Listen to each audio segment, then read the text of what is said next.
오늘 우리에게 주시는 하나님의 말씀 아모스 6장 1절에서 3절입니다. 아모스 6장 1절에서 3절 말씀 함께 읽겠습니다.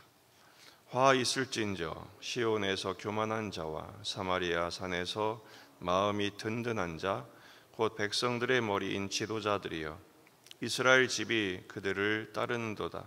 너희는 갈레로 건너가 보고 거기서 큰 하맛으로 가고 또 블레셋 사람의 가드로 내려가라. 너희가 이 나라들보다 나으냐? 그 영토가 너희 영토보다 넓으냐? 너희는 흉한 날이 멀다 하여 포악한 자리로 가까워지게 하고. 아멘. 본문에 계시된 주님은 어떤 분이십니까? 겸손한 지도자가 되라고 말씀하십니다. 이스라엘 백성들이 심판을 받게 되는 원인에 대하여 지도자들이 이렇게 범죄했기 때문이다라고 아모스는 설교하고 있습니다. 그 나라의 운명은 지도자들의 방향과 결정과 선택을 따르게 되어 있습니다. 그 북이스라엘의 지도자들이 지금 어떤 상태였느냐? 화 있을진저 하나님의 심판받기에 마땅한 상태가 되어버렸어요. 시온에서 교만한 자, 사마리아 산에서 마음이 든든한 자라고 얘기하죠. 시온은 유대인들에게 있어서 영적인 고향이요 자존심 같은 곳입니다.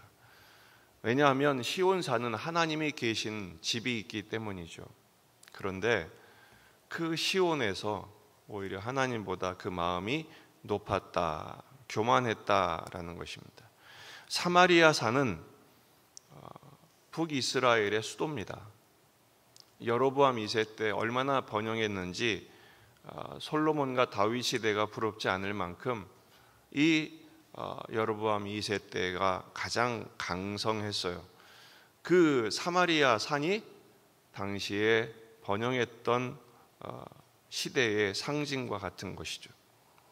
거기에서 마음이 든든했다라는 것은 힘을 삼았다라는 것입니다. 하나님만 힘을 삼아야 했던 그들이 당시의 힘과 당시의 부와 당시의 번영을 힘삼았다라는 것이죠. 지도자들이 이러니까 이스라엘 집이 그들을 따르는도다. 백성들도 따라갈 수밖에 없는 것입니다. 하나님을 섬기고 하나님을 따라야 할 그들이 뭘 따라갑니까? 자기들이 세워냈던 종교적인 업적, 그리고 자기들이 일궈냈던 번영과 힘을 의지하고 따라갔다는 것이죠. 그래서 그들이 이제 앞으로 어떻게 될 것이냐 비유를 하죠. 2절에 보면 너희는 갈레로 건너가 보고 거기서 큰 하맛으로 가고 또 블레셋 사람의 가드로 내려가 보아라. 너희가 이 나라들보다 나으냐? 그 영토가 너희 영토보다 넓으냐?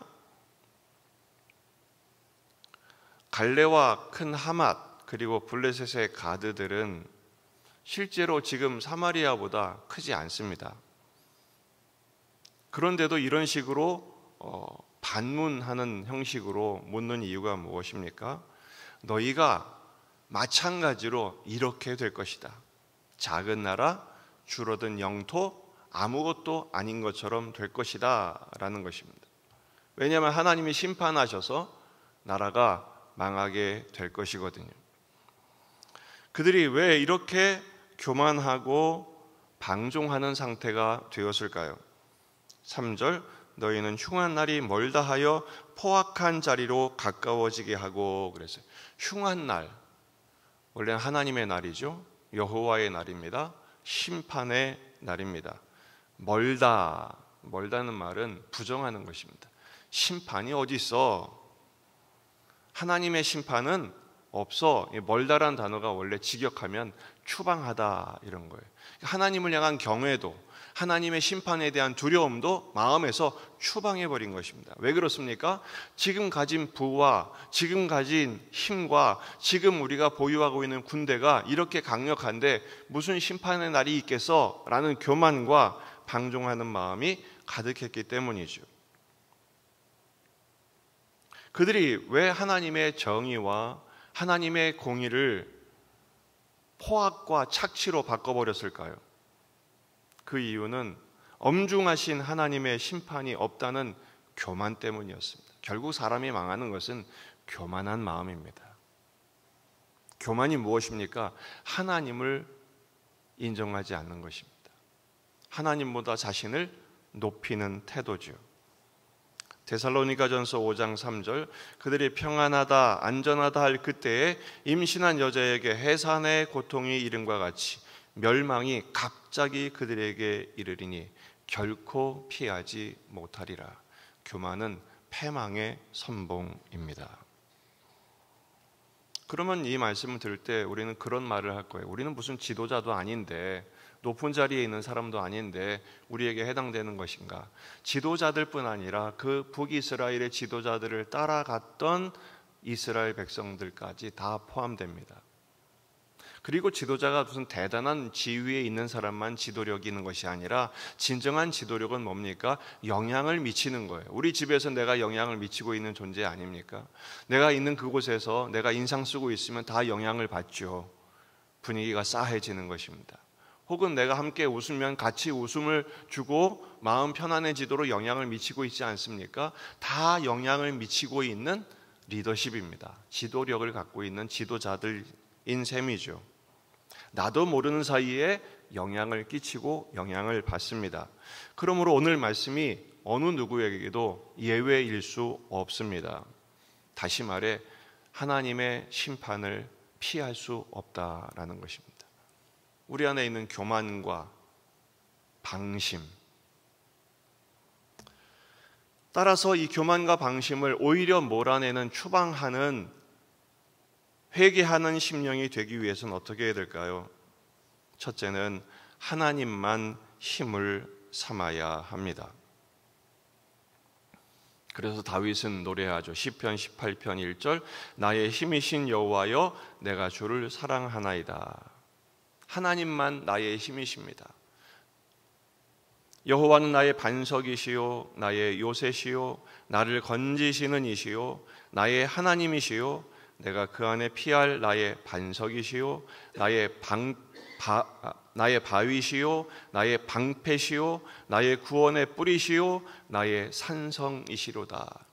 한마디로 말하면 하나님 없으면 나는 죽은 목숨입니다 라는 고백이죠. 하나님만 힘을 삼는다는 것은 또한 무엇을 의미합니까? 지금 가진 힘을 내려놓는 것을 말합니다. 사람이요, 지갑이 두둑하면 안심이 됩니다. 그것조차 내려놓는 것입니다. 여호수아 11장 9절, 여호수아가 여호와께서 자기에게 명령하신 대로 행하여 그들의 말 뒷발에 힘줄을 끊고 그들의 병거를 불로 살랐더라. 지금 한참 전쟁을 해야 되는 상황에서 오히려 말 뒷발에 힘줄을 끊었다, 병거를 불태웠다, 사실은 있을 수 없는 일이죠. 여호수아는 왜 그런 무모한 선택을 했을까요? 하나님만 힘으로 삼기 위해서 자기 힘을 오히려 내려놓은 것입니다. 다윗도 필수 병력을 제외하고는 병거의 말의 힘줄을 끊어버렸습니다. 병마용을 농사용으로 바꿔버린 거예요. 왜냐하면 하나님만 힘삼기 위해서입니다. 하지만 솔로몬은 오히려 그 말들을 수집하죠. 심지어 애굽에서 사오고 무역까지 하면서 세계 최고의 말을 보유합니다. 자기 힘으로 삼았던 것입니다. 여호수아가 한 또 하나의 선택이 있습니다. 아무리 큰 승전을 했어도 그들은 다시 길갈로 돌아왔습니다. 왜냐하면 그 길갈이 하나님과 언약을 세웠던 돌비가 있었던 것이요, 할례를 받았던 것이요, 유월절을 지켰던 그들의 영적인 고향이었기 때문입니다. 하나님이 계신 곳, 다시 말해서 그들은 하나님 앞에서 자신을 항상 살핀 것입니다. 교만하지 않기 위해서, 방심하지 않기 위해서, 오직 하나님만 바라보기 위해서 그 고단한 일을 반복했던 것이죠. 원래 전쟁이란 게 승전하면 계속 앞으로 전진해야 영토도 넓히고 힘도 얻는 거 아니겠습니까? 다시 돌아와요. 군인들도 지치고 힘들지만 계속 그 일을 한 이유가 무엇입니까? 우리는 하나님 없이는 못 산다. 그 교훈을 확인하기 위해서죠. 오늘 이 새벽에 우리가 주 앞에 엎드린 이유가 무엇입니까? 이 말씀 앞에 우리가 마음을 조아리는 이유가 무엇입니까? 오늘도 우리는 하나님 없으면 못 삽니다. 오직 은혜로 살아야 합니다. 나 같은 죄인 살리신 하나님의 은혜를 다시 한번 간구하며 하나님만 나의 힘 삼고 항상 겸손하게 그리고 깨어 있어 주님의 은혜를 간구하며 의지하며 동행하는 축복의 날이 되시기를 주의 이름으로 축원합니다. 기도하시겠습니다. 말씀을 붙들고 우리 자신과 가정과 교회와 이 지역의 복음화, 민족의 복음화, 세계 복음화를 위해서 기도하시고요. 환우들과 군에 있는 아들들을 위해서 여러분 가져온 기도 제목들을 위해서 전쟁을 멈추도록 기도하십시다. 다 같이 기도하겠습니다. 하나님